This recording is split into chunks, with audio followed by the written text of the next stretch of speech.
Hello friends. So I'm going to talk about microservices. Start to talk about microservices, right? So now, as new technologies and approaches suddenly appear on the scene, now we may have to take a step back and think how we build and deliver solutions to our customers. So I'm going to talk about microservices. So microservices, what are they? They are distributed, loosely coupled software services that carry out a small number of well-defined tasks. Right now let's see how we had been creating software applications before the concept of this microservices evolved.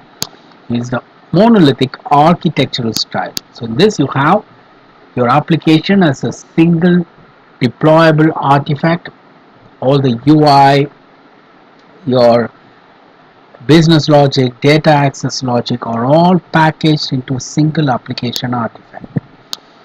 Now, is that an issue with deploying an application to be deployed as a single unit of work?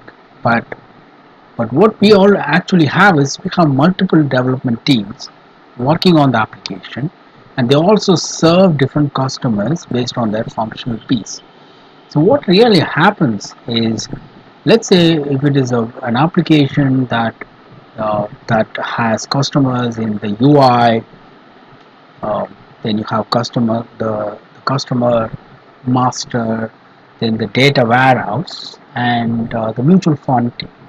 What happens here is, as the size and complexity of the application grows, the communication and coordination costs of the individual teams, right? Because now we have individual teams, several teams for a single unit of work, right? The coordination and communication cost of the individual teams doesn't scale, right? Now that, and because of that, there's a consciousness that in order to scale both technically and organizationally, we need to build, we have to have a new concept, or which is the microservice, as you will see.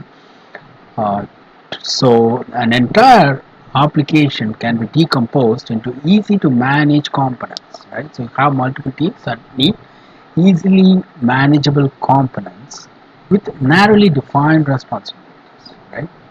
So to make it much simpler, now what happens is you'll have the entire application is broken down, decomposed into small, fine-grained microservices that has well-defined responsibilities.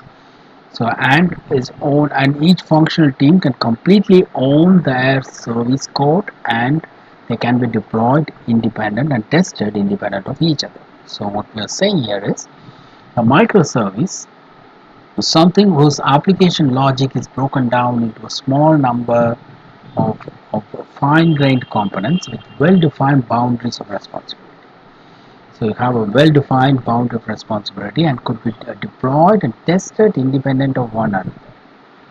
It has responsibility for a single part of a business domain, and they are also are based on basic principles like JSON and HTTP, not really basic standards, not principles, basic standards like HTTP and JSON. So the underlying technical implementation of the service is irrelevant, because the medium of how we communicate is using a technology neutral protocol, namely JSON. Right. So now, because microservices are small, independent, and distributed in nature, they allow organizations to have small development teams with well-defined areas of responsibility. So these are the benefits of having microservices.